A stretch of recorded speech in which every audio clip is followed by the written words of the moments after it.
Hi, welcome to Characters. My name is Laura Diaz. Welcome to our second episode of Characters. I am so excited. Thank you so much for tuning in last week to our conversation with Pamela DeBar. Today, we are having a conversation with my friend Kate Riccio. She's a content creator focused on the reality TV space. And we're talking about the economy of reality TV, the opportunities that come with reality TV, how things have developed in the reality TV world over time. This conversation was fun. It was giggly. I hope you really enjoy it. It was fabulous to hang out with Kate and have this conversation about all the things that we both love. If you're tuning into the show for the first time, make sure that you are subscribed and following wherever it is that you're listening today. The video version of this podcast is available on YouTube only, at least for now. You can also rate and review the show wherever you're listening today. You can also comment on Spotify, which I'm really enjoying. And if you want to get in touch on socials, all of my links are going to be down below. And with that, let's jump into the episode. Bring us in. Kate Riccio, welcome to Characters. Thank you so much for having me, Laura. It's a pleasure to be here. I've probably said this a million times. I think this is the nicest podcast studio I've ever been in. Shout out to Cloud 10. They know what they're doing over here.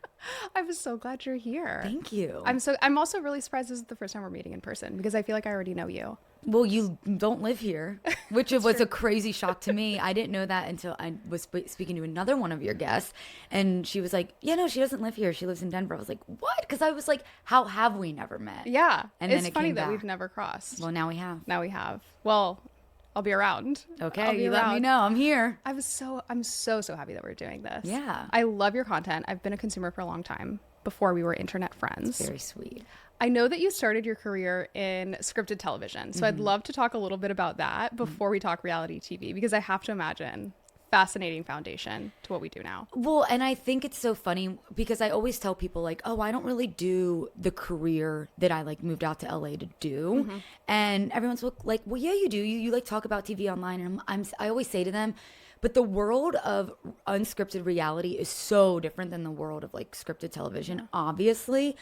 But also at the same time, I've never really like been on or around a reality show, so I don't really know how they're made.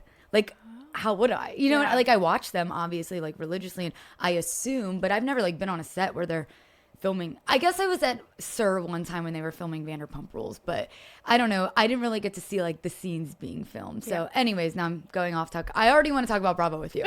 But yeah, so I moved to LA 10 years ago now from right outside of Philadelphia, Pennsylvania. I went to school for film. Always wanted to work behind the camera. I wanted to be an editor at first. And then I had an internship with this awful woman. Oh, I hated her. It was the worst internship ever. She was so bad. But this is why like you always will gain something from anything you ever do. She gave me like probably the greatest piece of advice I've ever gotten from anyone, while she was kind of being a bitch to me. Because I was like, I really want to be an editor. And she goes, you don't want to be an editor. You talk too much. But which was like rude. But she was right. She was right. And then she was like, you should be a producer because like you love to talk and like you love to be social. And she was saying it as a slight, but it kind of like set a light bulb off because at that I was interning at the time, and at that point I didn't really know what a producer did. So I was like, maybe I do want to be a producer. It just never crossed my mind to do that. So I like Googled what is a producer. I obviously knew a little bit because I went to film school, but I guess I just always thought producing had to be so money, numbers, finance heavy, and that is like not my thing. And then I learned there's like many different kinds of producers. So I was like, okay, I'll work up that ladder. So I worked on Modern Family. That was like my biggest job out here. I did that for basically from season 7 to 11. I took a couple of breaks in between, but they always took me back because they're the best. And that's really like I started to get my foot in the door, learned about producing. I got my first producer credit on a documentary that they made about Modern Family. I worked on another show that I was a producer on. It was like the weirdest show ever, but it was on Fox, and it was a political show with puppets. It was called Let's Be Real. I'm sorry, I haven't heard of it. No one has. It was kind of like an interesting concept, to be honest with you. But yeah, it didn't really take off. But I was a producer on that show. And then it's like a mixture of like COVID hitting and then the writer's strike hitting. And I continued working in scripted for a while. I was working in a development position for a long time. Then Scandival hits. This was like 2023. Yeah. And I've never been like, I've never had a big online presence, but I've always posted online. I've never been afraid to like post on Instagram, Snapchat, whatever. So I was like, fuck it. I have what at the time I had what I thought was the smoking gun theory of Scandival, which was that he also slept with Billie Lee, which now I'm like, I don't think that happened. But at the time I was like, dude, I can't believe I connected these dots. This is crazy. And you have to just tell someone. So, and when you the, have that and the moment. only person that would listen was the internet. So I was like, I'm just going to post this on TikTok and see what happens. And it blew up. And I'm putting that in air quotes because it probably got like 20,000 views. But at the time, I mean, you get it, Yeah. for not having followers, that's like crazy. Yeah. So I had the thought of like, let me just keep going I mean, it's not a groundbreaking thought, but I was like, let me just keep going and see what happens, because at the time it was the writer's strike and my job was pretty slow. And I had the opportunity to kind of make TikToks on the side and stuff. I did that for over a year. I mean, I didn't start making money off of TikTok until like maybe almost a full year after, but to me it went really slow. Yeah. But to everyone else, they're like, you grew so quickly, but it doesn't feel that way when you're in it. But yeah, so then it wasn't until about a year ago from today, so it was November of 2024, so a little over a year ago, but that I did it full time. But it wasn't like everyone's like, I can't believe you're doing this full time, like that's so amazing you got to that point. I was not making the same money I was making on TikTok that I was making at my full-time job. Like, it was a risk. Like, I was willing to lose money to try to do it full time. I'm really glad I did. Everything has ended up evening out. Things are great. I'm not out on the streets. So yeah, and I don't regret it at all. So yes, I miss working behind the camera, but this has been really fun. Never in a million years did I think like this would be me in this seat. Like, I used to produce a podcast where I was like behind the camera. Yeah. And never was I like, oh, I wish I was there. Never. And you were quoted in that Washington Post article last November about creators specifically on Bravo, and the subject line was something like, it used to be a hobby and now it's a whole economy. I know, I'm so happy. I love you. You were one of the stars of the article. Well, I thought the email was a scam when they reached out to me. When she was like, hi, I'm so-and-so from the Washington Post. I was like, yeah, okay. And I ignored it. I literally ignored it. It just didn't look real. I think everything's a scam though, because I have imposter syndrome to the max. Yeah. I didn't become a content creator till I was 30 years old. So I already feel like I'm the elderly woman in the room and I'm like with all these 25-year-olds, but, which that isn't the case, and everyone's very nice and welcoming, but I just feel older than everyone. They've all been doing this for so long. So it's just, I don't know, like if I'm here on this podcast with you, like, I'm going to want to help you guys like take down the cameras and the mics afterwards, because that's just like what I'm used to doing. But she reached out to me to do the article. I ignored it. And then it wasn't until a fellow creator was like, hey, Washington Post is trying to get a hold of you. Like, they told me to like hit you up. And that's when I was like, oh my God, I'm so sorry. Wow. It was truly an honor to be recognized in that article. And I didn't know. You get kind of nervous about, like, I didn't know what they were going to write about. I didn't know what kind of piece it was going to be. I didn't think it would be like a slam piece, but you just don't know. Yeah.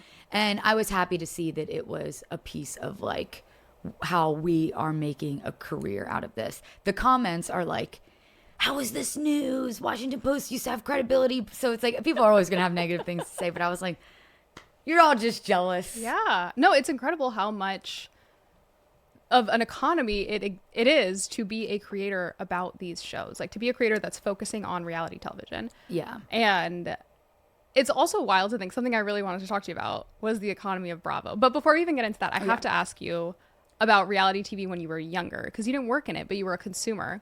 Oh yeah. What were the reality shows that you grew up watching? Jersey Shore. Oh, I mean, that's the gateway drug. No. Jersey Shore was the first reality show that it was my appointment television. Yeah. I sat down every Jersey day and watched the show the entire hour. Like, our friends would watch it.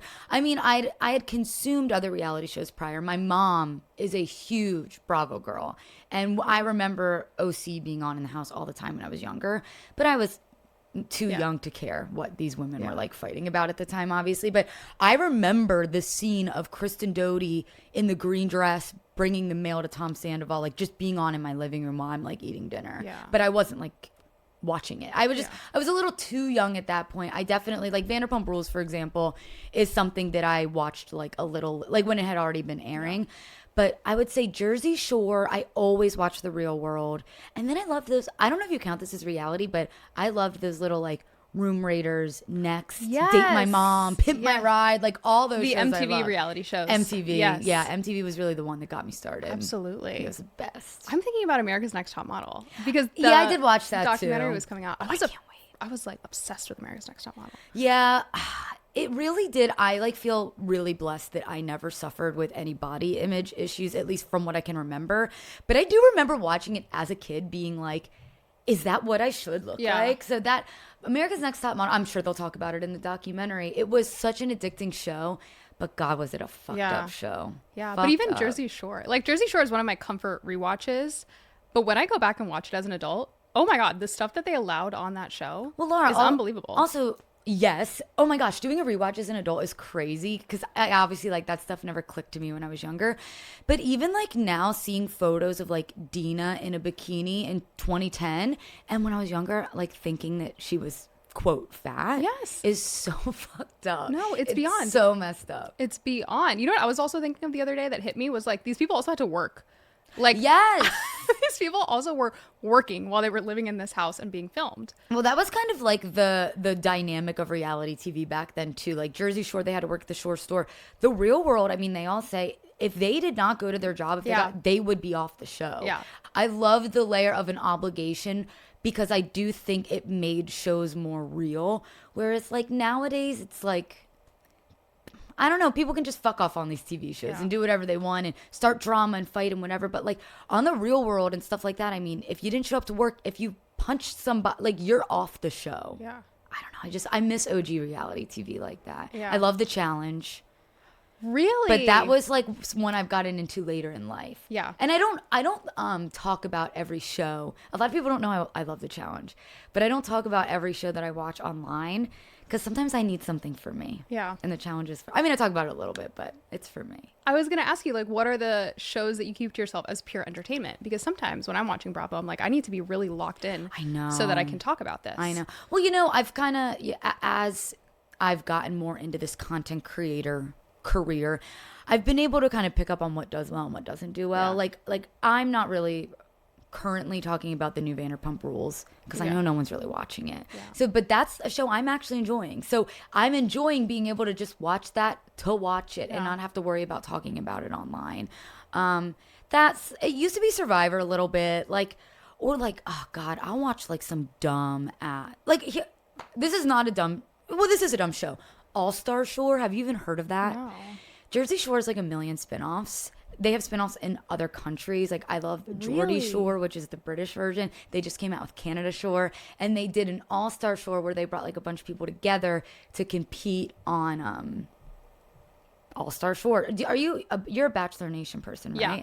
So All-Star Shore is where Blake Hortzman met Giannina. Yes. They met on that show. Yeah. They live in Denver. They live in Denver. Some of those things I'll keep for me because I know nobody's watching All-Star Shore. Oh, that's so funny. Yeah. What are your favorite reality shows? Oh, gosh. Because it's hard for me to tell where we intersect. Obviously, I know you love Bravo, but we just found out we have a mutual love for like Playboy lore. Yes. So I'm assuming you watch Girls Next Door. I love Girls Next Door. That's actually another one that I Girls Next watched Door. way too young. Yeah.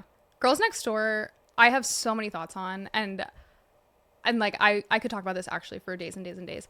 Girls Next Door was a show that I think unintentionally hit an audience that was young girls. Yes. They were sold as these like hot women dating Hugh Hefner, and it sounds like the original intention by E was to market that lifestyle a little bit. Like it sounds like maybe the E general audience was women, but it wasn't really a show edited in a way that was supposed to be like appealing to women. Right. And it's girls that love the show for the women. Well, and it's like you see, like I could only assume the trailers for Girls Next Door back then were all Playboy bunnies and girls in bikinis. Yeah. So it's like, this looks like a show for guys. It was released in the same era, I believe, of like Girls Gone Wild. Yeah. So you would think men would be the general audience, but it not only was it women, young girls. Yeah.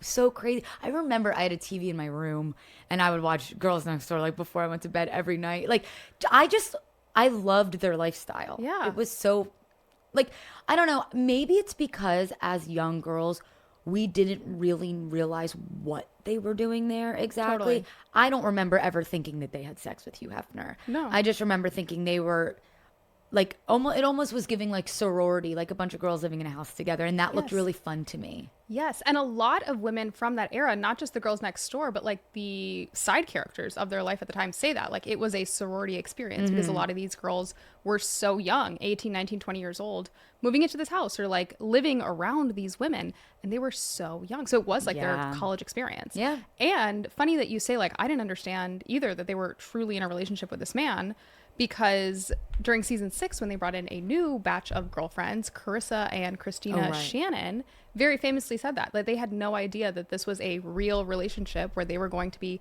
intimate with this old man. And so many people were like, how did these girls not realize it? But I'm like, actually, I didn't realize it. Like they were so young that it didn't. It would not have, like, I could have very easily believed that he was just an old man that enjoyed people thinking that all these girls Yeah. were his girlfriends. Yeah. But yeah, and I was just telling you before we started recording, I just read Holly Madison's book, and some of the stories in there, it's like, it wasn't really not a pleasant experience No. being a Hugh Hefner No, girlfriend. beyond. Yeah. Beyond. Yeah. Now I have to ask you, switching gears a little bit, back to Bravo, I suppose.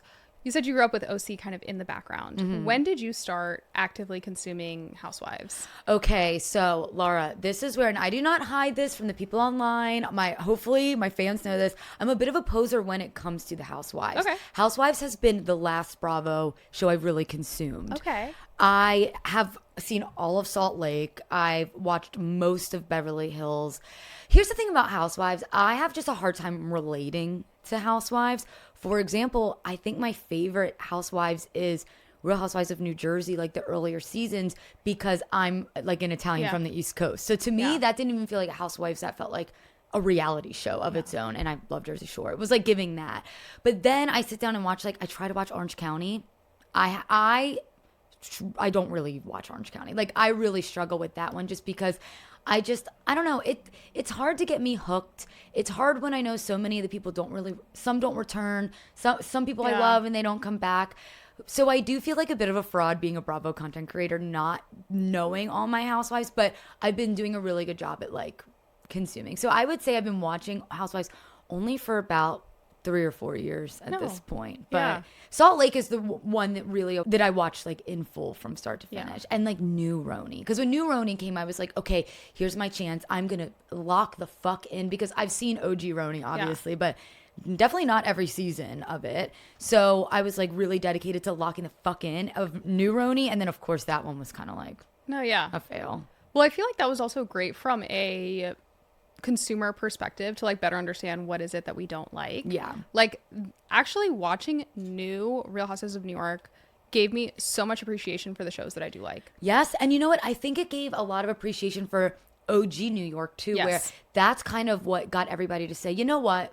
They have their faults, but bring them back. Yeah. Because there is something, and this is my biggest issue about Housewives. And I think this is why I love the beginning of Housewives so much. I love the beginning of Atlanta. Oh my God. That is Some of the best television. It is the best television of all time. Those beginning seasons of Atlanta, you cannot recreate that anywhere. And I love the beginning of New Jersey, and I love Salt Lake right now because I like watching shows where people are actually friends with each other. Yeah. And sure, there's drama, but you know deep down they actually enjoy it. Like, I want to watch a show and be like, that looks fun, I want to be there. That's how I feel about Summer House.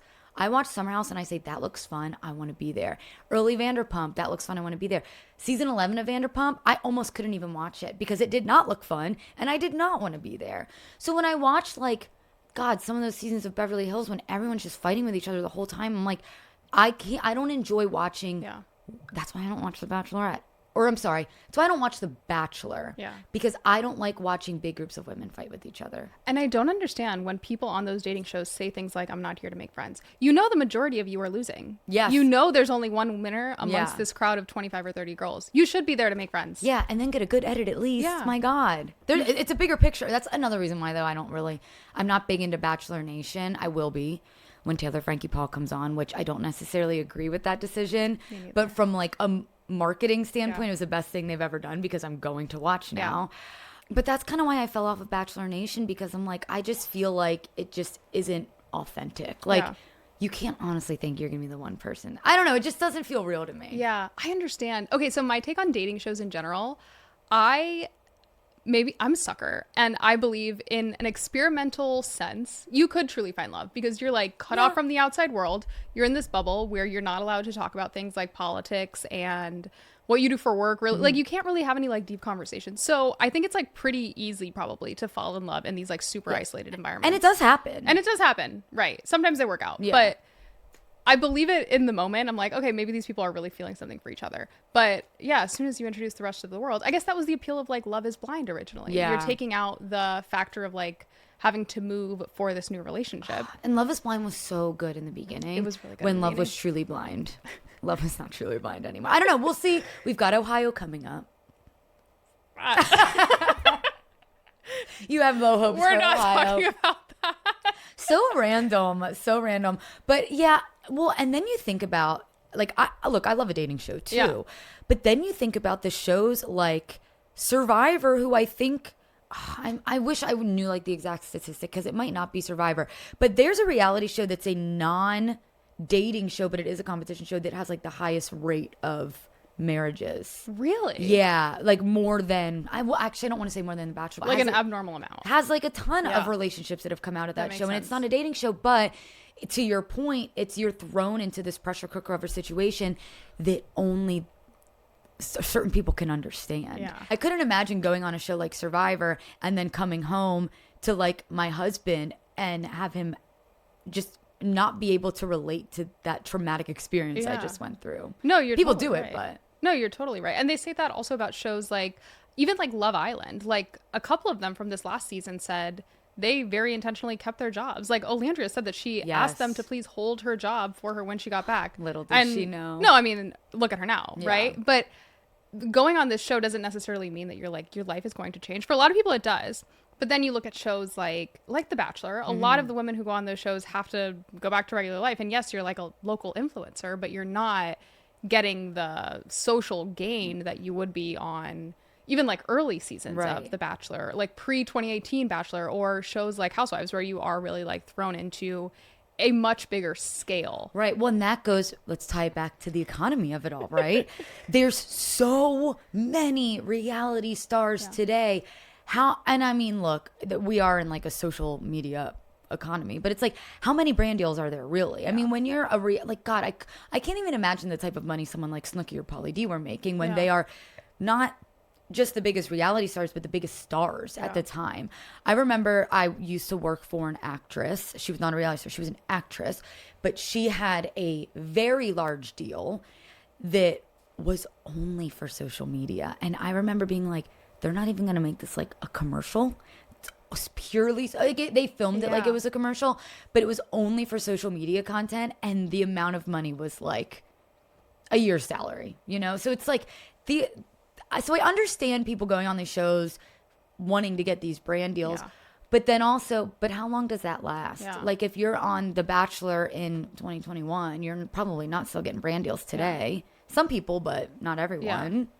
Yeah. I guess if you have to be really smart about it, you have to like immediately build that brand and like build that audience. And there has to be something different because there are, in theory, now 100 other girls that you're competing with who have been through a similar experience. Right. I do have to ask, from your background in scripted television, do you think as you're watching this show, even though you said you've never worked in reality television, do you think about the way that people are presenting themselves, the characters that they make of themselves on television? 'Cause it's not Sadly- entirely edit, but Sadly, like all the time. Yeah. Yeah. I'm like, well, you know what? I will say, like judging people based on how they're presenting themselves actually just comes from years of watching reality TV. Yeah. The thing that I catch on the most is how they're editing the show.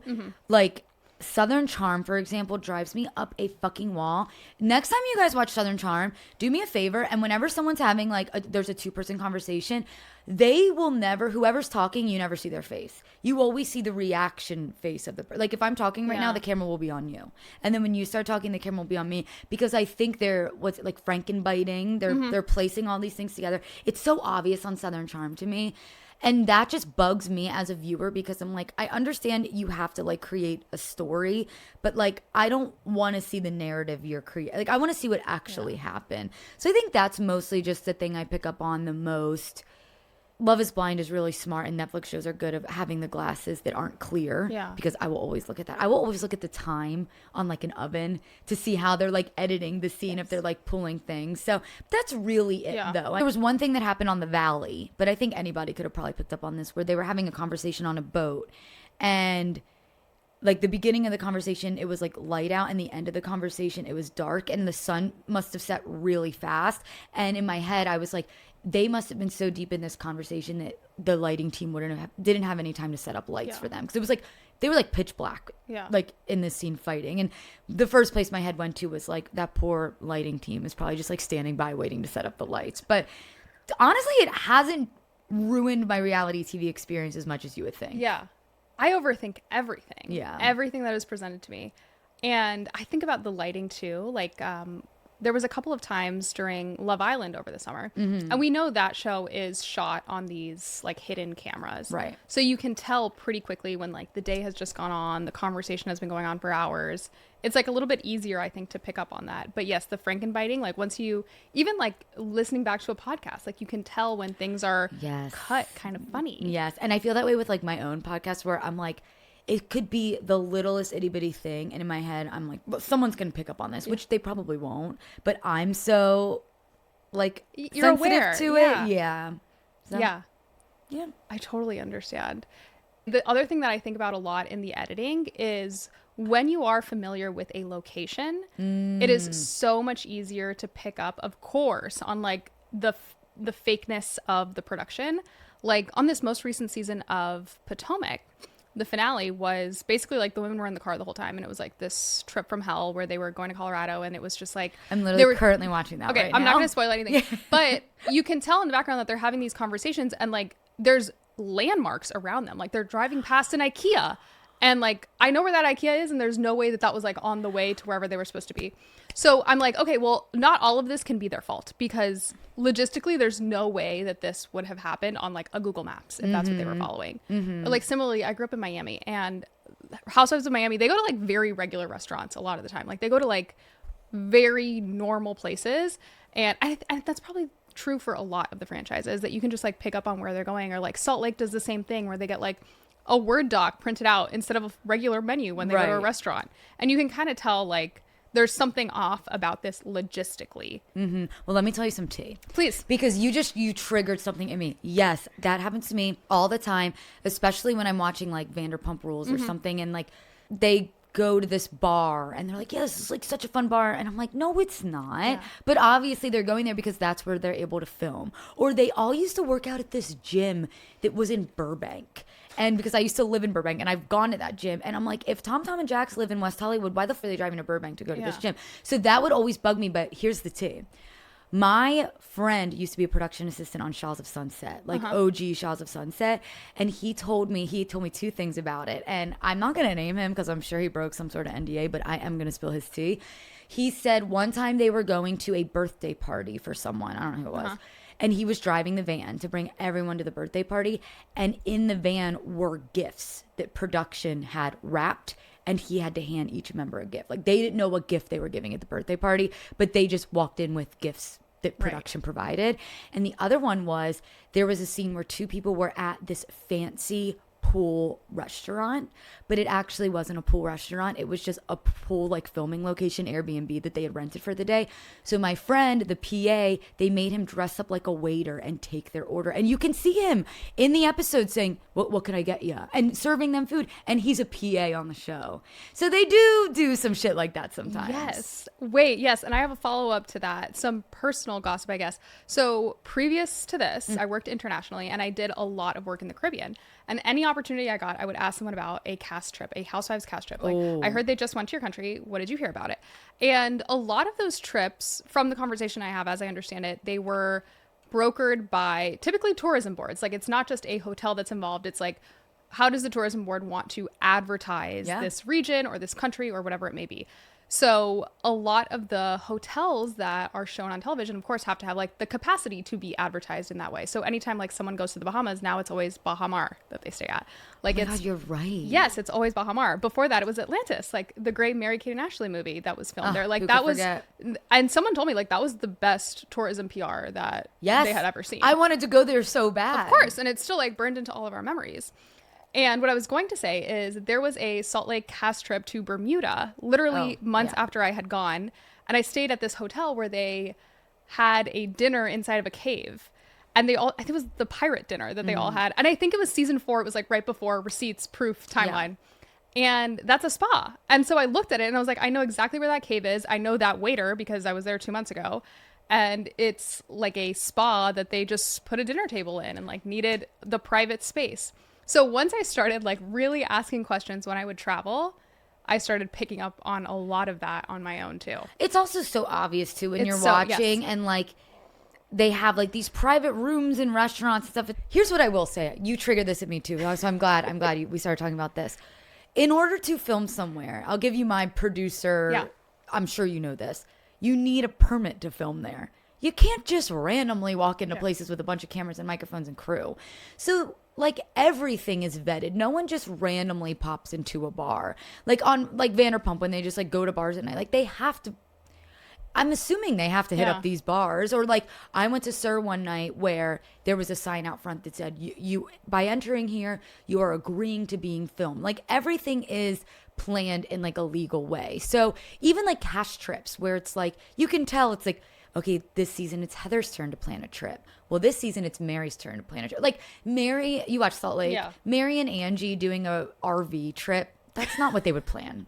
But that's what production had to have some sort of like deal with that RV company and how like Mary Cosby is not planning an RV trip. Let's be real. So it's like you do have to suspend your disbelief a little bit, which I can. It's fine because the shit that happens on the trip is really what matters. Yeah. But yeah, I mean, and in the Valley, they got dinner at the Mondrian Hotel one time, and I'm like, there's not a restaurant in there. Yeah. So it's like, when you know too much, it's like it ruins the experience if you don't let it.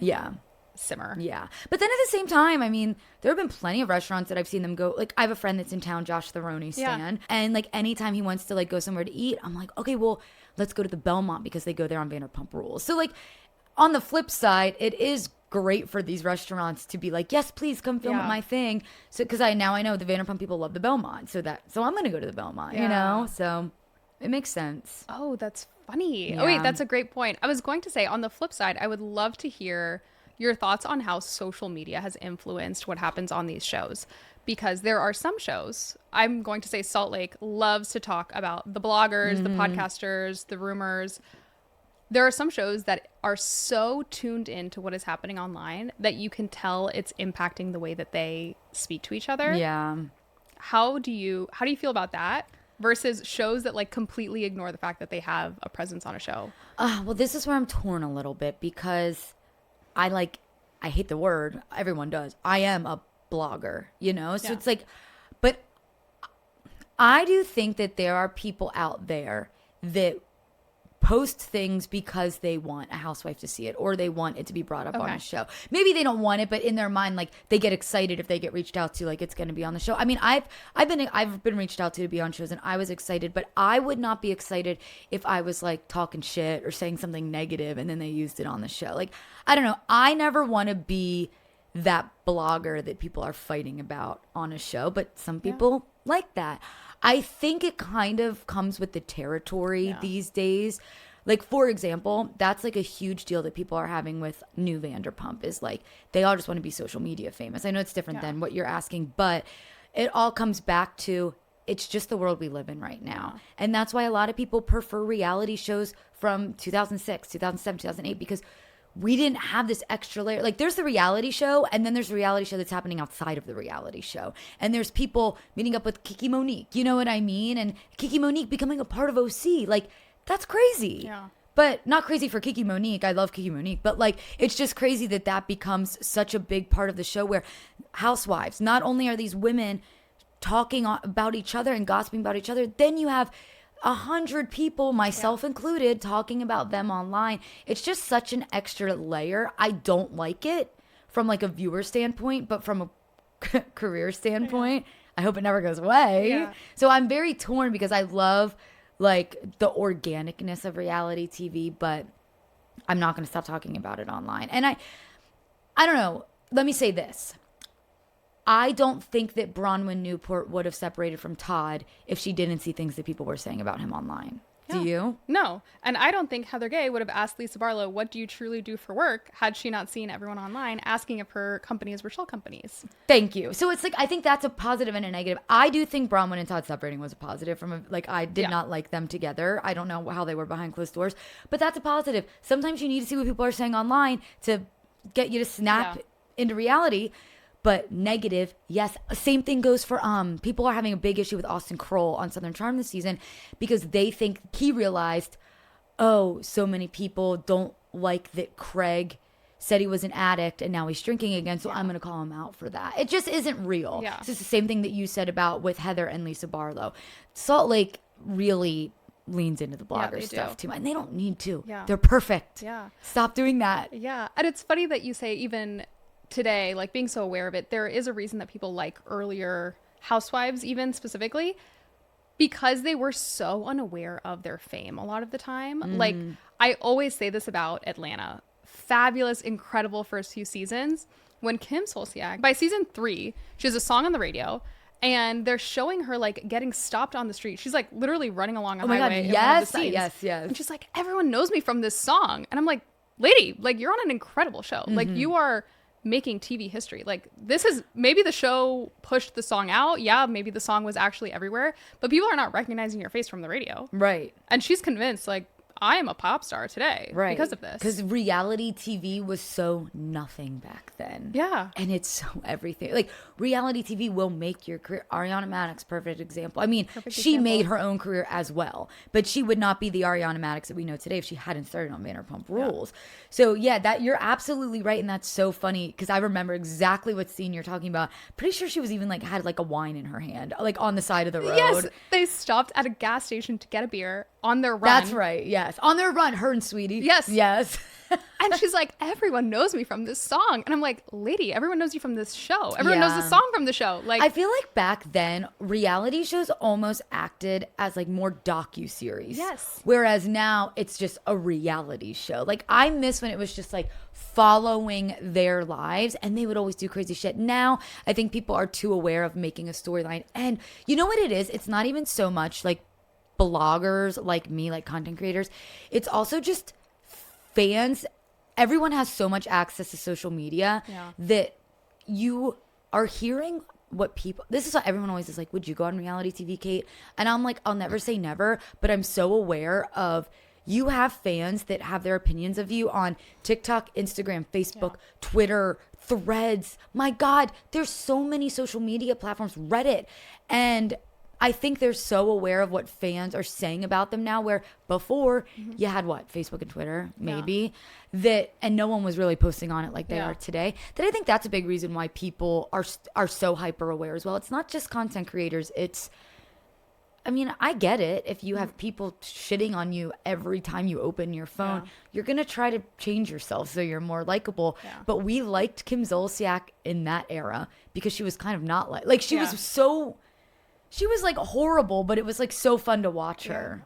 I mean, no, that was a crazy, talk about just a crazy character on early television. Yeah. I mean, she was like chain smoking in the house and she did not care. She was so funny. I mean, like I always say, I think Atlanta has individually the best cast. I would agree. Every single person cast on Atlanta is fabulous, fabulous. And I think that is the Housewives with the most spinoffs, like the wedding specials, Kim's shows. I think that, I mean, maybe I'll correct myself if I'm wrong, but I think Atlanta is the most spinoffs. I think the cast of I would love to hear actually, what do you think is the cast for the best dynamic amongst themselves? Of any Bravo show or Housewives? I guess I'll say both. Let's say both. The Housewives is actually hard. I want to just say Salt Lake, but right now I do feel like they're kind of like imploding and I'm like, please just keep being you because I love you guys so much. But I feel like you can feel really real love between a lot of the Salt Lake people. I'm going to say Salt Lake. Although OG Roni, those women had fun. Yeah. Fun. They might not have had a great dynamic or friendship, but they had fun. Yeah, they did. But I think Summer House has like the best dynamic of any show. I think they genuinely enjoy each other's company. I think they're actually friends with each other. I'm not going to say, and like I can't really count in the new cast of this upcoming season because I don't know them. But I mean, even West and Jesse, like they are such good friends with so many people on the cast. I've said this already, but when I watch Summer House, I want to be their friend. I don't really say that about like Vanderpump Rules. Even when Vanderpump was good, I knew they were kind of shitty friends. No, yeah. But Summer House, I don't know, there's something about it, and maybe it's because I'm their age and I do similar things to them. I love getting drunk in a rental house with my friends. But I don't know, do you disagree that you don't think they have like a good dynamic? I think it's a combination of age and also the scale of the show. Like there's a much bigger magnifying glass on women on Housewives, for example. Yes. So I think there is a little bit less pressure to have something major happen. Like there can be more genuine friendships on a show of that scale. You're right. It is a totally different dynamic of show where it is. And the different Summer House is so different than other shows is because, I mean, obviously they have scenes where they're going out to restaurants and stuff, but it's mostly just security cameras in a house watching them. Yeah. They don't really need to do much, but just get fucked up and party. So maybe that's why it's easy for them to have a good dynamic. Yeah. My wild card dynamic answer, I think Miami has an incredible... May I say, I thought about Miami. I did. Tell me. I mean, I'm definitely biased because like I said, it was one of the first franchises I watched and I loved Miami. And I think it's also like I grew up there. Like I understood a lot of the careers of these women and like the places they were going, and they were like very much just regular people. Right. Like, and that's how a lot of these shows were at first, right? Like none of these were like ultra wealthy until Beverly Hills. Like a lot of them were true even New York, you're not seeing the same glamour on New York, even though there's huge money. There's not the same like glitz that you were getting in Beverly Hills. So anyway, I think the deal with Miami is those women wanted their show back so badly, and a lot of them remained friends through the 10 years that they weren't filming. So there's this like obligation to the friendship too, where it's like, well, we all wanted this so bad. Even when they're having a problem, they need to move on from it quickly. They need to like kiss and make up because this is what they've been fighting for the last 15 years. That is such a great point. Yeah, you're absolutely right. They care about it more than anybody else, which are they not officially back yet? No, I don't think they've started filming the next season. Is it confirmed that they even have a next season? I'm not even going to entertain that. Like, okay, sorry. I didn't mean to bring it up. Knock on wood.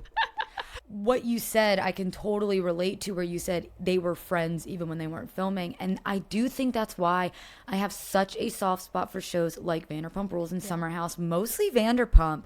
When I try to get people to watch Vanderpump Rules that have never seen it, the first thing I say is, it's a great show because they are friends on and off camera, and they will bring shit up on a season of Vanderpump that happened in December. Yeah. When the camera, like, and that's because it feels genuine and it feels real. And that's what I like.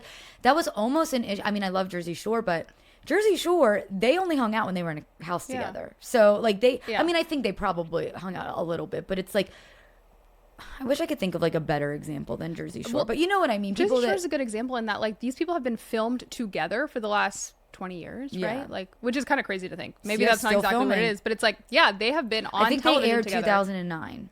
That's wild. Yeah. Yes, like these people have only ever been on TV together, and they were on TV together before there was other groups of people on TV. Yeah. Yeah. I mean, except for Housewives, but still, I mean, like young kids that like had no idea what they were doing. They just needed a place to stay for the summer, like, and we're being filmed to drink. Yeah. Like, I can't even imagine saying yes. I thank God every day that I did not become like a public facing person until I was 30 years old. Because if I was on camera, 22, 24, 27, girl, I would have so many horrible fan edits of me right now, like drunk in the street somewhere. So thank you for like never like following me before you guys did. Because it wouldn't have been good. No, it's wild to think about like young people getting that kind of notoriety. I mean, in a totally different world, I think about that even with like college athletes. Like these are young kids now able to make huge amounts of money at 18 years old.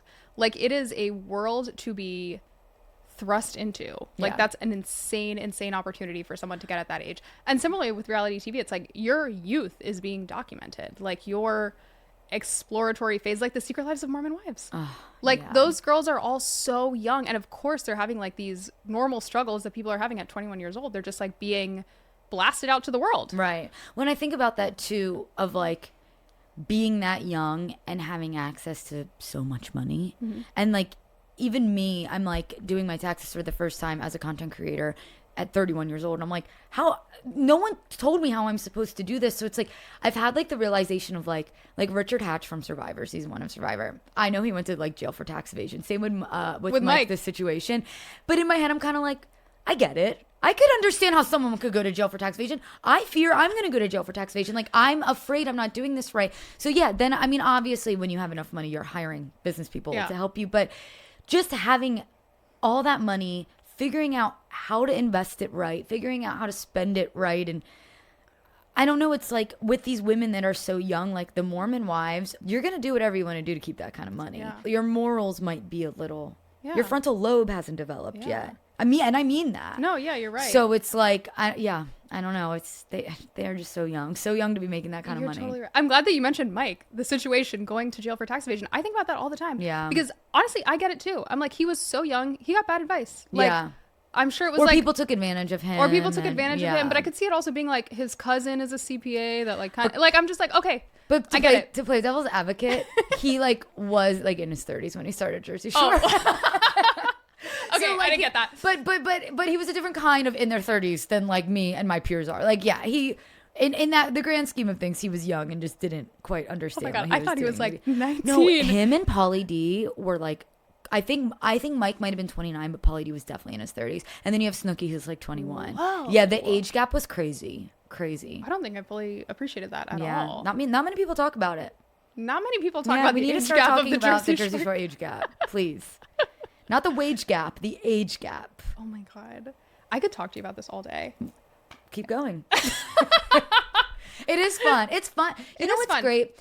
I love going on podcasts like and interviewing people that just love the same thing. Like, it's just fun. And when I went to BravoCon, people were trying to get me to like describe what it was. And I'm like, it is a nerd convention, right? Like, if you're gonna say Comic-Con is like a nerd convention, like BravoCon is a nerd convention because we are all nerding out over the same thing that is Bravo shows. But you're just in one place with a bunch of people, like like-minded people, and it's so fun. And then I do find myself like coming into these podcasts being like, but no, I could talk to you forever too. It's so fun. Yeah. I have to ask you something that I put on my little note cards that I had to ask you. Dream cities for a new show. It doesn't have to be a housewife. I'm thinking about housewives franchises that I'd love to see, but is there a city that you feel is underrepresented on television and would be great for it? Oh, fuck, that's a great cue. You know, everybody keeps saying they want like a Midwestern housewives. I'm not so familiar with the Midwest. I have spent time in Minnesota. That's where my boyfriend's from. And I've heard this rumor about why there hasn't been a Midwestern housewives. And the rumor is because they're too nice. And from my time in Minnesota, that'd be my guess. They're pretty nice. Dream City. Give me a second. Let me think here. I can run through my list while you're thinking. Maybe it'll jog you. I mean, obviously New Jersey has already been like on so many shows. There isn't enough Okay, I may be biased because I'm from there. But like, there's not a lot of Philadelphia shows, and Philadelphia people are fucking nuts. Actually, that's a great answer. And there's so many different kinds of Philadelphians. Okay, you've got like, sorry, I have to sit up for this. You've got like, the like South Philly Philadelphian that they've got. I can't really do a thick accent, but they've got like the like go Birds, go Eagles. Mm-hmm. I'm like horrible to Philly accent. I'm from there, but whatever, you get it. It's like South Philly hardcore like city gals and guys. Miss Clementi from Abbott Elementary.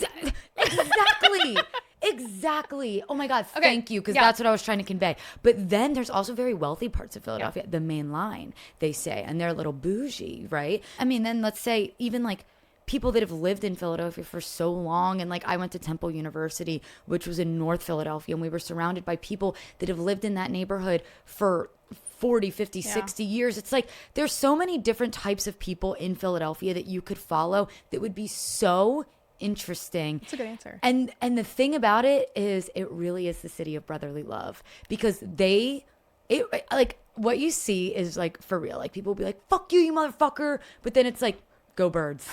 And then they like dap it up and they walk away. Like people really like they'll find the thing that they love, and like the Eagles has been like the thing that has been the common ground. But like we love each other so much. It's like we hate each other, but if you say something mean about us, we will all like band together and like I don't want to say kill you, but like no, we won't kill you. At the end of the day, you're brothers. But like riot. Yeah. In a good way. Yeah. A fun riot. What's yours? A fun riot. I need to stop before Philadelphia cancels me. I think New Orleans would be a good housewife city. I think that's so obvious. It's a good idea. I know I'm not the only person that said it. I've never been there, but I'm going literally next week. So oh my I'll God, suss have it so out. much fun. Yeah, thank have you. so much fun. Going for a wedding. I think that New Orleans is a city that has been underrepresented on television. There was a Southern Charm, New Orleans, but I think Did you watch that? I didn't, but I know I want that to watch it. Very short-lived. Yeah. And people have said that it's really good. Yeah, I haven't that's watched what it, but I've heard that it was very short-lived. And the other one that I'm thinking of, I always think of, there was this show on HGTV that was called Selling the Big Easy that I think also was only maybe 1 or 2 seasons, but it was like this woman who would go into like fabulous homes in New Orleans, and just like, it was just a beautiful like visual experience to watch that show. So anyway, I think New Orleans is a city that like has not been fully explored on television, and it would be visually incredible. I think culturally it would be so interesting. It's a part of the country that has not been like exposed very much to the rest of the country. You know what I mean? Like again, on television and media. I can't really think. I mean, I can think of like people from 90 Day Fiance that live in New Orleans, but like I can't think of one show. Yeah, exactly. If I can go full North America, Mexico City. I think that one's like, I think that's like so obvious. I'm shocked that there has to be like a logistical reason they haven't done it, because I think a Mexico City Housewives would be incredible. There's incredible wealth. It's such an international city. I love Mexico City. I think that would be a good one. It's like the most underrated city of all time. Really? Well, I haven't been to every city, so I guess I can't confidently say that. But I remember I went there at one point. My boyfriend was living in Colombia, South America, and Mexico City was like the middle point. And I had no interest in go to Mexico City, but I was like, whatever, let's just, because I'm like, if I'm going to Mexico, I'm going to be by the beach. But we met in Mexico City, and we were just blown away by it. It is gorgeous. You almost feel like you're in Europe. Like it has so much history. It is so authentic. The food is phenomenal. It is super wealthy, super wealthy. There's like, my friend is actually from Mexico City, and when he was giving me recommendations, he was telling me about like this one place. He was like, it's the Beverly Hills of Mexico City. So I think that's a great idea. I think it's the highest population in North America. I think you're right. It's the largest international airport of all time, I think. Really? You know what, Laura? Actually, I think I'm just saying shit that's like, I don't know if it's true. No, maybe I did know it was the largest population. I know. But you know what? That's proof that you can say something so confidently and people will believe you. Okay? You're right. So don't quote me on anything I've said this podcast. Especially the Philadelphians will kill you. They won't kill you. I take that back. But anyways, back to Mexico City. That's a great idea. New Orleans. Those are the ones that I'm like passionate about. I think Chicago, there has to be similarly a Midwest reason. Like people are too nice. Yeah. There's great wealth in Chicago, but it's also like kind of spread out. Like you would do a lot of travel, which Atlanta similarly is like a very spread out cast because the metro is so big. Well, you think about it. That's why it's the Real Housewives of Beverly Hills and not Los Angeles. Yeah. Like there, you could not do. Exactly. Los Angeles. Now, this is a true thing. I'm not making this up, but I heard, so it is alleged, that they did do test shoots for Chicago like way back in the day. And that's when they said the cast was just too nice. Yeah. But I interviewed Vicki Gunvalson once actually, and she said that she would do a Real Housewives of Chicago if she could. Yeah. And I asked her what would they hold, and she said a Portillo's hot dog. Is that the place? Do you know? Are you familiar with that? Yes, I spent a summer in Chicago. Okay, so she said, I'm like, and I love familiar, but everyone online loved that answer. So that's a good answer. Cute. Would you want to do like a Housewives show? I mean, I know they're doing like Ladies of London, and they have done Real Housewives of Dubai and other places, but like in another like a European or an Asian or African country. Ooh. Well, I guess this will be a 2-part answer. Yes, I would love to see more international franchises marketed to the American viewer. I recently watched Vancouver. Insane. Have you watched Good? Vancouver? No, I haven't seen it. No, insane in a bad way, actually. I mean, good television. Vancouver was only 2 seasons, and it was closed off really because there was this aggressive bullying by one of the women on the cast to another woman, and like it really came out of nowhere, and it was cartoonish. Like I was talking about it online as I was watching it, and I'm like, I just can't believe that this is a real person, because how much of this can truly be acting? Like this is actual insanity. But I've been watching Melbourne as well, that is now on Peacock for US viewers. Fabulous Okay, cast. I'll have to watch that. Incredible I forgot cast. that one existed. No, yeah. And I think it just came on Peacock for US viewers. So anyway, really fabulous. Like there's a woman who's a psychic, and like we're introduced to her because another woman is going to like get her reading done after she gets divorced, and like her side character that she brings on is her hairdresser, and like she has to get her hair washed. I mean, it was just like everyone. That's there's the a woman best who's stuff. a barrister. I don't know what that is. A barrister is, well, outside of the US, like in the UK, in Australia, there are lawyers that are essentially like advocates for the legal system. So they're not like advocating on either side of whatever lawsuit is being held, but like they're there for the legal system. So she's like in full glam, full beat, and she's also wearing a wig on top of her, like a, you know, like a barrister's wig, like an old timey white roller. And it's just like a fabulous cast of people. And even Vancouver, like outside of the storyline, individually fascinating people. Yeah. So anyway, I think the reason that Dubai didn't work is because a lot of the friendships that we saw on Dubai, while some of them seemed real, felt to me like friendships out of convenience. A lot of these women had immigrated and were like, this is the first person I met when I moved to Dubai 10 years ago. But that doesn't necessarily mean it's like a deep friendship. Yeah. Like they're friends because they needed a friend. Right. So I think that was a challenge there. And I also think, I mean, logistically, I'm sure Dubai was incredibly hard, right? Just like legally, I'm sure it was very hard to I'm film. like shocked that it even existed. Right. But I mean, it had so much potential, but I just feel like I didn't feel like there was enough of a common theme keeping these people together. Yeah. That can break up a show. Yeah. You can see right through when people aren't actually like friends with you. I'm feeling that way a little bit with the Valley Persian style and the regular Valley, to be honest with you, of like, no, not actually, they are friends. But Valley Persian style is feeling like you can tell they had to like hand pick for what it was. It's like a puzzle coming together, whereas like a show with just like an all-star ensemble cast like a Vanderpump Rules or like it just happens organically. Like I've always thought, okay, if a producer called me right now and said, we're giving you your own show, who are you going to put on it? If they would have done that 6 years ago, it would have been every single person in my immediate friend group, because we were all young and single and just wanted to drink all the time. In the same stage of life. Stage of life, crazy and broke. So we obviously would have said yes because we would need the money. But now things are different. And I have thought of about like, okay, if I got cast on a reality show, who would be on? And I have like 2 best friends for sure. But I'm like finding myself being like, well, I'd pull like this person I'm kind of friends with, but I know they'd make good TV. So I'd like invite them into my summer house. Yeah. But that goes against everything I love about reality TV, of like the authenticity of it. Yeah. You know what I mean? So I understand why these shows have to do that, but I don't love it. Like Beverly Hills in the beginning was so great because I loved, and I feel this way about Jersey too, loved the family connection. Yeah. That feels real to me. That's higher stakes. Kyle Richards going against Kim Richards, that's big. That's a bigger deal than Heather Gay going against Meredith Marks, right? Teresa and Melissa, and then Caroline Manzo and Jacqueline. My God, that's family. And I loved that. That is so authentic. Yeah. So I could understand your point about Dubai not really working because of that. How do you feel about the Real Housewives of Rhode Island? Are you excited about that? You know what? Because you were a Jersey watcher. It's skewed younger than I thought it was going to. I feel like the cast seems quite young. Yeah, I agree. I give anything a shot. Me too. I think the trailer looked pretty good. I like that. I'm not like a big Bachelor Nation person, as I mentioned, but I like that Ashley I is going to be in it, because I feel like sometimes you need someone that knows reality TV to like get everybody in line. Yes. And she was good. She was good TV. Yeah. From what I heard. And she's always remained in the public eye. She has always remained like close-ish to Bachelor Nation, but like a celebrity in her own right, because she was of that earlier era. Right. That, like you could graduate to a new status. Right. And you know what's great about that? I had no idea that like the women in Rhode Island were so like similar to New Jersey. I was gonna say it's so New Jersey. Yeah, I was like, that's what people. Because I have a friend from Rhode Island, and when they told me about it, I was like, oh my God, your mom needs to go on the Real Housewives of Rhode Island. Like she would have been great, but she's more of like the age group of like the women of Beverly Hills. You know what I mean? Yes. So then when I saw the cast of Rhode Island, I'm like, yeah, your mom was not getting on that show. No way. No.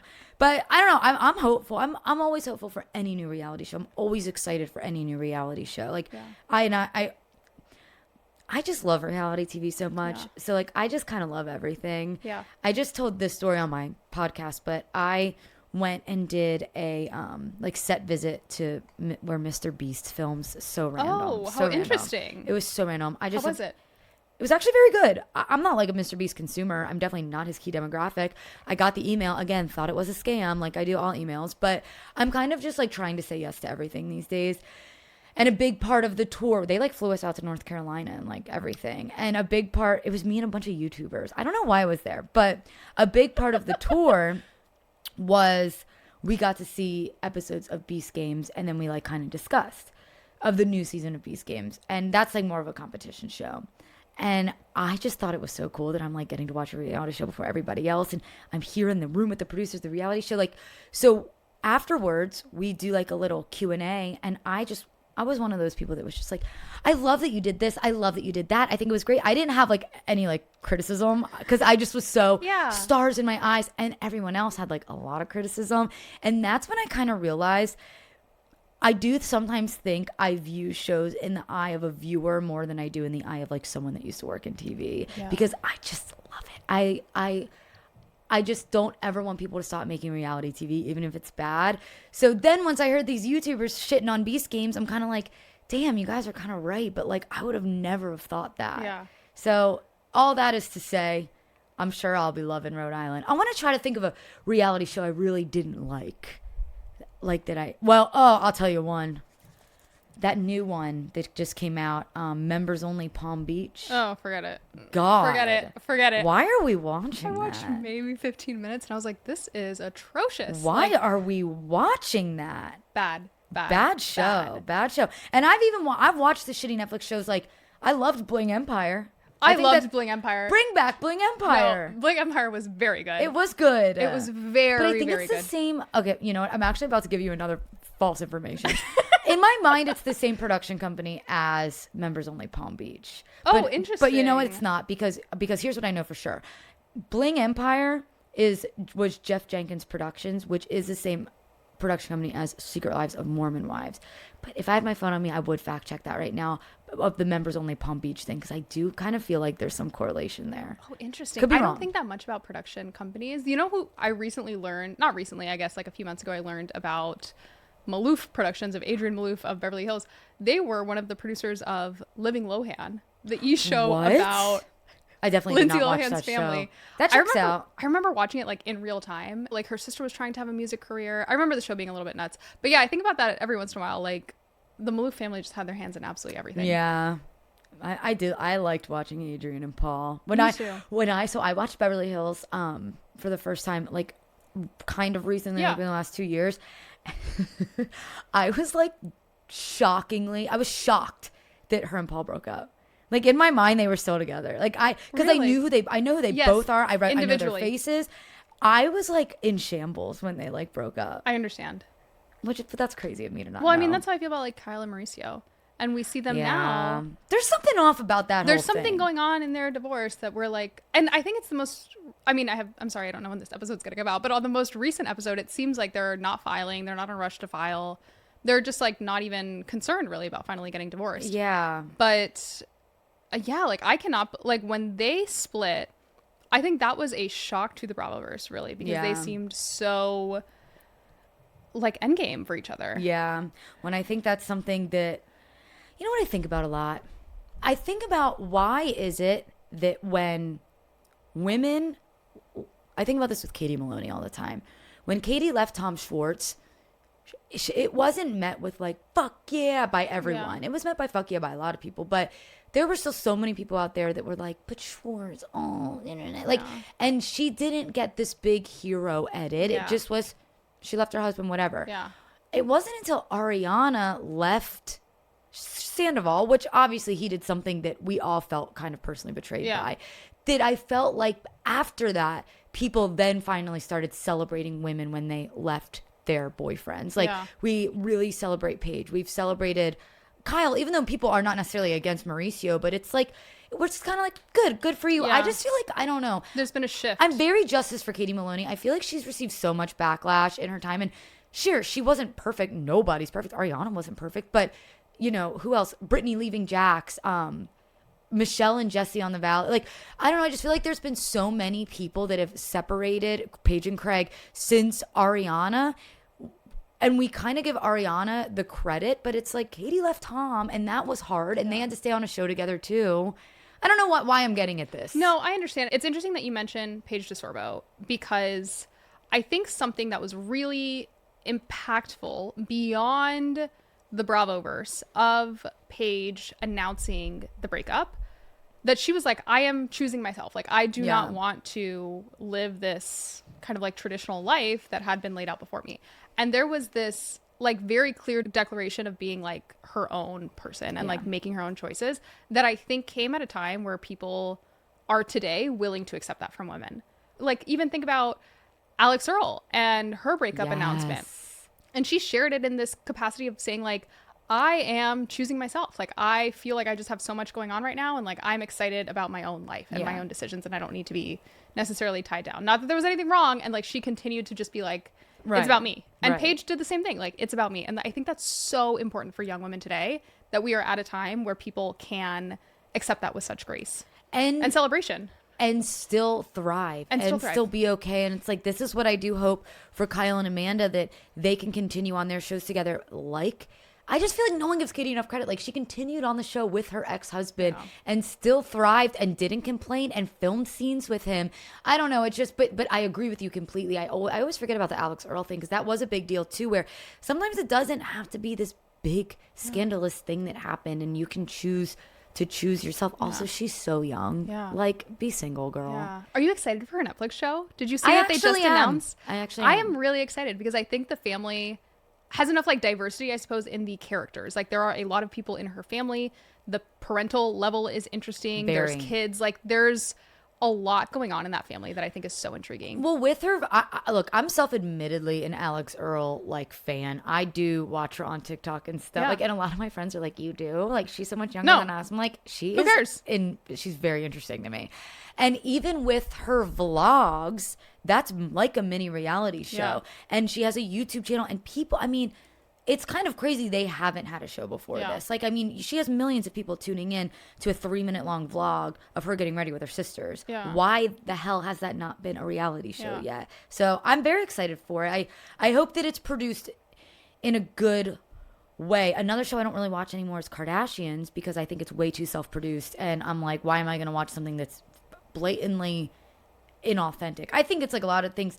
I think everything we see is real, but they're choosing what we get to see. Yes. So I don't watch that show anymore either. I have a lot of thoughts on Kardashians. I could talk about this forever, but I'll make it quick.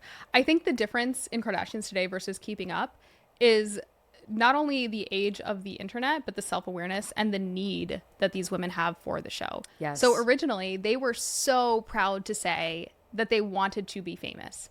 And people complain today that they're like famous just for being famous. That's exactly what they said they were going to do. Like, this is exactly what they set out to do. So for them to be on Keeping Up and only really like advertising their own projects or being so selective with what they share, I think that also makes total sense, because like their whole life has been fighting to get to this point where they're the richest women for just being themselves, that of course there's too much to risk. Of course they don't want to do the pranks anymore. And it's also, a lot of people are like, oh, well, it's the age. They have kids now. I don't think that's the only thing. Yes, to some extent, like, you've aged and your personality is different. You're not like doing the Todd Cranes calls anymore to your mother. But they also like, they just have too much to lose. Yeah, but you know what though, on the flip side, I mean, I agree with you wholeheartedly, but then on the flip side, I listened to Kim Kardashian's interview on Call Her Daddy. Did you listen to it? No, I didn't. I weirdly would recommend if interesting. Okay. I know. I kind of feel like, what else can I hear from her? Like, what is she going to give me? It was just a more real, like, she did like prank call her mom and her sisters. Like, it just felt like old Kim. Whoa. And she was just being kind of like silly, goofy, and like I found myself laughing out loud while I was listening. They were funny. They were really funny. And I think that's why, like, or even like, God, fucking Courtney and Kim Take Miami. I'm sure you watched that. That was so good. And that was so good. And like, see, I miss that. And now I just watch Kardashians, and I'm like, I just don't Yeah. care. Do you watch Love Thy Nader? Yes. Oh my God, I love Thy Nader. Did you see my Stanley? I did. Did you go to an event? I did. It's my favorite Stanley, though. I love it so much. It's so good. That is a great show. Yes. And I don't know, maybe they are like self-producing in a way. I don't know. I don't care. I could watch those girls forever. I think the self-production that they do are like bits on camera. Like they do these little pranks on each other as well. They do these kind of like, you can tell, like fake filler scenes, and no one really cares because they're laughing through it too, and they know it's ridiculous. Yes. So I think that's the fun of it, Yeah. that they are so aware that they're on reality TV that they're going to make a game of it for themselves. That is a show I was shocked to find that I love that show. Yeah, yes, yeah, that yeah. show is so good. I can't wait for season 2. Me neither. Okay, wait. Who are some of your favorite reality stars of all time? Oh gosh. And actually, side note, would you consider like Holly, Kendra, Bridget reality stars? Yes, okay. I would.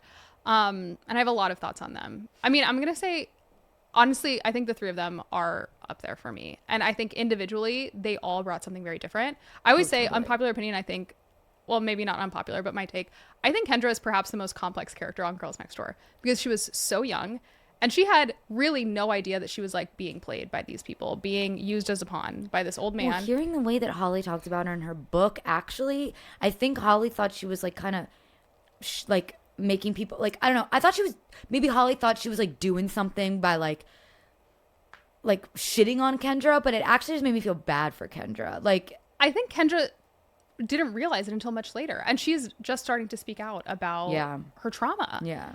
And so I think because she was 18 when she moved into the mansion. Like, she was so young. She really had no idea what she was getting herself into. And like, of course things were bad for her at the time. Of course she didn't want to film this show. Of course she wasn't friends with these girls. Like, it was just wrong for her. Anyway, so I would love to put Holly, Bridget, and Kendra up there on reality stars I love. I think Nene is the reason that Housewives is what it is today. I love Nene Leakes. What she did for television, I really think is beyond even the Housewives she's top universe. housewife for sure. She's on my Mount Rushmore. Absolutely. Yeah, I agree. This is hard. I have to say, honestly, even like early Kardashians, like even early Kourtney. Yeah. Which is so funny that Kourtney was like the one we all loved in the beginning. And now I can't early say the same. Kardashians. Give me a male. Oh gosh, that's hard. I know it is. I have to say, like, I really don't watch a lot of men on television. Well, it's kind of any answer you give will be a little problematic. Vinny can be a little problematic, but the men on Jersey Shore are so funny. And I even find myself like, I watch Jersey Shore Family Vacation still, and it's like kind of a snooze. But the dynamic between even Ronnie, like, I don't agree with anything Ronnie does in his personal life, but the 4 of like Mike, Vinny, Ronnie, and Pauly together, the way that they can make themselves electric laugh, make me laugh. Like Vinny and Pauly together, like you said, they were and still are great reality TV. I think that's a great answer. Gosh, I honestly am trying to think of like a man I really like on television. I'm trying to think like Greg Leakes. Like, who would be a man on reality TV that you like to watch? Well, I like Frasier on Below Deck. Okay. He's like weirdly was the first one that just came to my mind. God, I know it's tough. Captain Jason?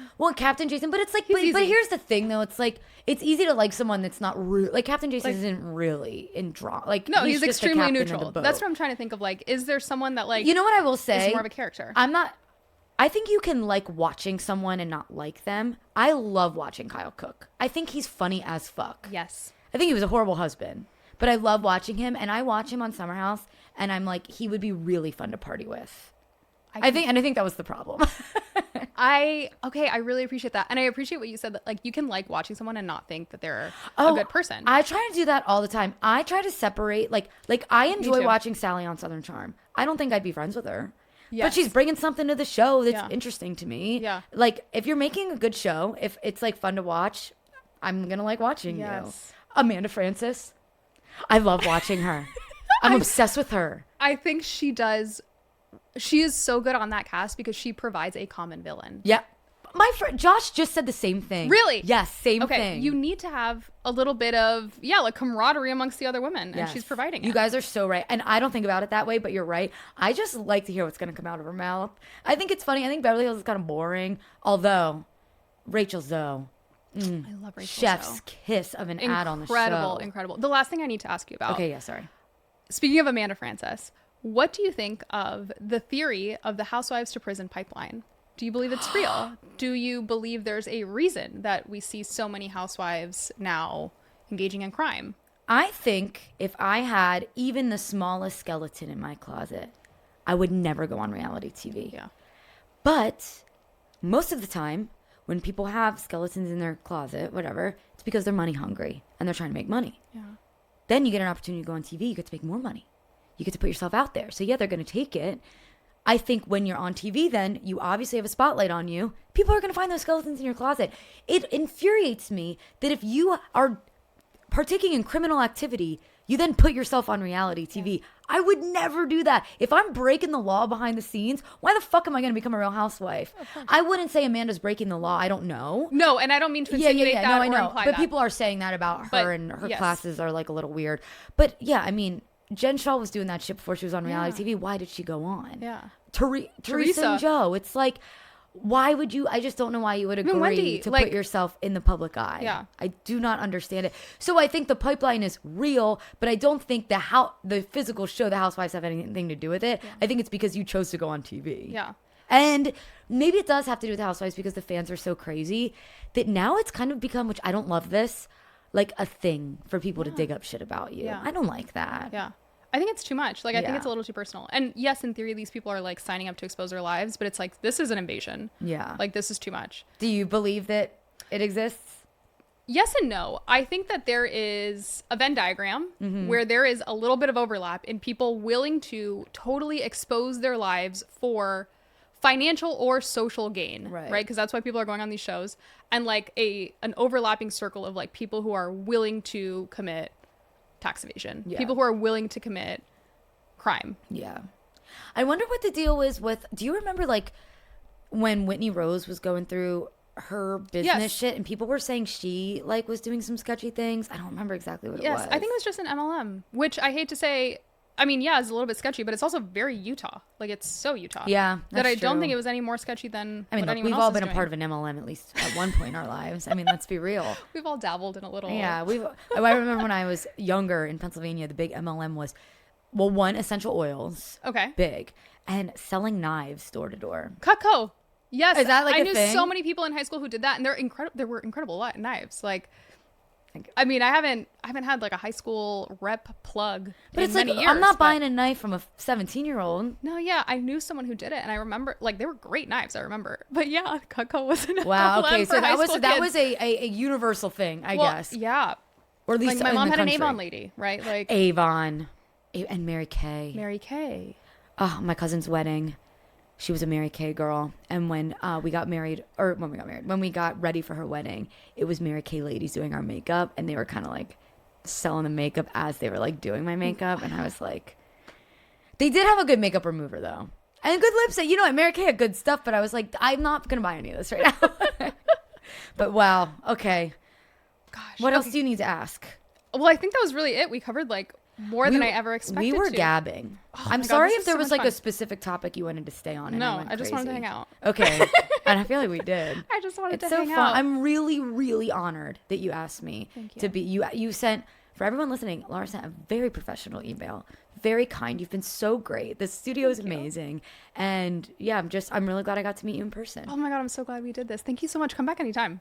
Let me know. Please. Let me know when you're here. Yeah, absolutely. Yeah. Yeah. Oh my God. Thank you so much, Kate. Thank This has you. been fun. And if you guys are interested, I'm Riccio Recaps online, and my podcast is called The Reality of Reality. So, but listen to characters first, and then listen to the reality of reality after. You need to get a Playboy person here. I'll tell you, has agreed. I'll cut this out of it, but yeah. You should bleep out what you just said and keep my reaction in to tease people, because that's crazy. Thank you.